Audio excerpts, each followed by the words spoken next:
And this will be chopper number 13, I believe. I think it is chopper. Lucky number 13. Well, I hope it's lucky anyway. But I think I'll call this 12B rather than 13. 12B.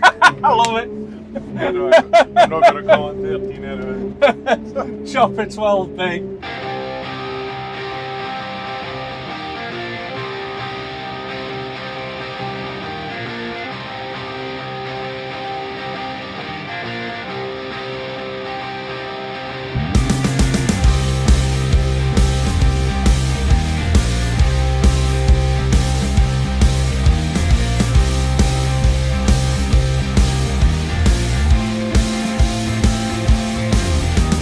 Right, ladies and gentlemen, welcome along to a very special customer review from us, which marks the 50th anniversary of the Claas Jaguar forage harvester name. So today, to celebrate this very special occasion, we are with the longest standing Claas Jaguar customer in the UK who actually bought the very first self-propelled Claas Jaguar forager in the country all the way back in 1979. And that customer is Mr. Alan Smith from Hugh Smith and Sons, a farmer and contractor based right here at Castle Douglas. So the plan today, boys and girls, is we're going to have a chat with Alan, basically get his history using the Claas Jaguar foragers, how he's got on with them, and then hopefully, weather permitting, we're going to get out in the field with his son Martin, who is currently driving the latest Jaguar 950, and then we're going to get his thoughts basically on the newest Claas Jaguars.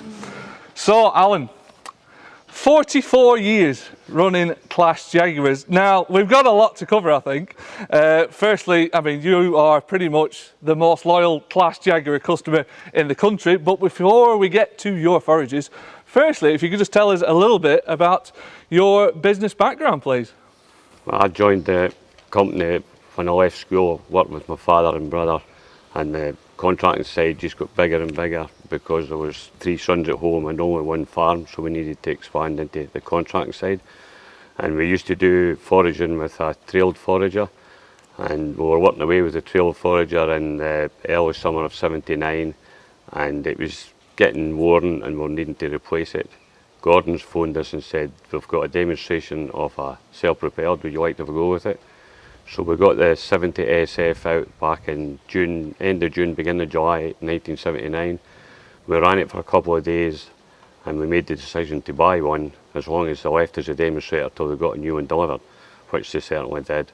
And they've just grown on and on since then. And then on your contracting side of the business, what services do you offer and sort of the area that you cover as well? Well, the area that we cover is normally 15 to 20 mile radius of the base here at Low Ackland Farm. The main things that we do is slurry spreading with umbilical or tankers. We do a lot of lime spreading. We've done lime spreading since about 1975 in this area. We started spreading lime. And also foraging has just grown and grown to nowadays we're doing probably 6,500 acres. All grass, we don't do any whole crop, it's all grass that we do. And we also, as you said, we're farmers as well, so there's always work to do on the farm if we've got a slack time on the contract side of the business.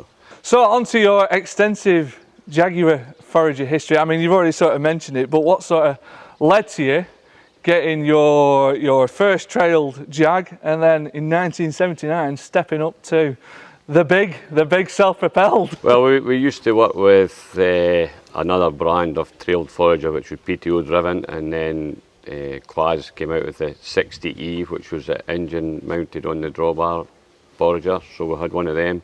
We ran that for the first season, and then the second season we're running it, we're getting more customers, and it was just probably struggling to keep up with demand. And we got the chance of this demonstration at the end of June, beginning of July. I think there was a problem with our forager. I phoned James Gordon's and they said, we've just got a demonstrator come in this morning, do you fancy a go with it? Got on to that, and it just was completely different from a trailed forager, but soon got the hang of it. And this is, people say, the rest is history. We've just kept moving on, and the foragers have improved all the time.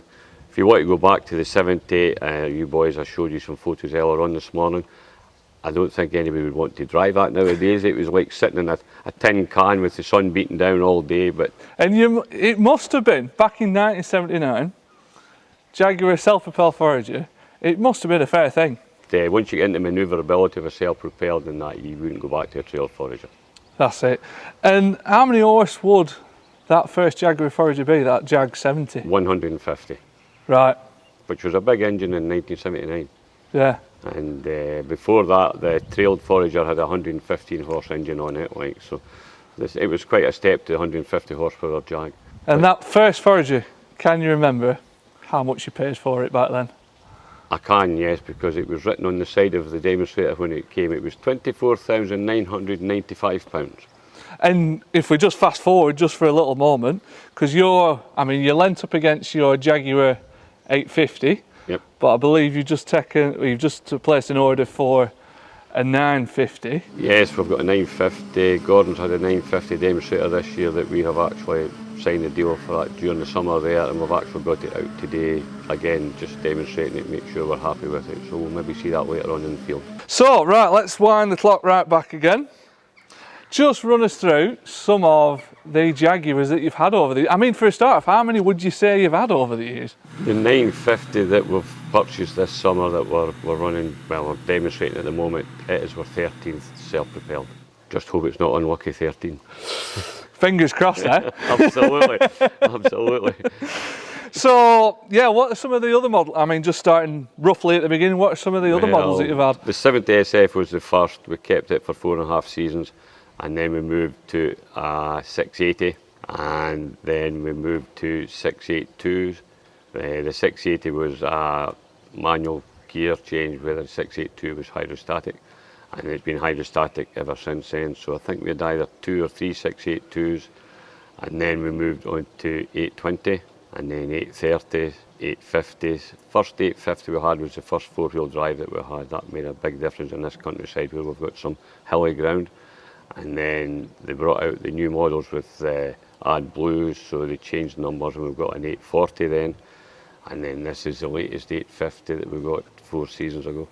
And then this season we've moved up to a 950. And in all that time, you've literally just, you just stepped up in horsepower pretty much each time throughout? Pretty much each time we've stepped up in either the spec or the horsepower. When we went to the first 850, we weren't sure whether to go for an 830 4-wheel drive, which was a step up, or go for the 850 2-wheel drive. But we made the plunge and we went for an 850 4-wheel drive, which was a double increase basically. But we just felt that we needed some more horsepower to cover more acres, and also with the ground we've got, we felt the 4-wheel drive would make a big difference to us. So you've been with the Claas Jaguar Foragers for 44 years now. Why have you stuck with the Jaguar Foragers? The reason we've stuck with Jaguar Foragers as a company is a couple of reasons really. One, the dealer of James Gordon's have been really good service-wise, 24/7, no problem getting repairs done or whatever. Also, if we have had some issues, and over 44 years, believe me, there has been odd issues with some of the Foragers, and Claas have never walked away from a problem, and they're keen to help if there is a reason for them to have to step in and help with a problem. And of all the Jaguar Foragers that you've had, out of all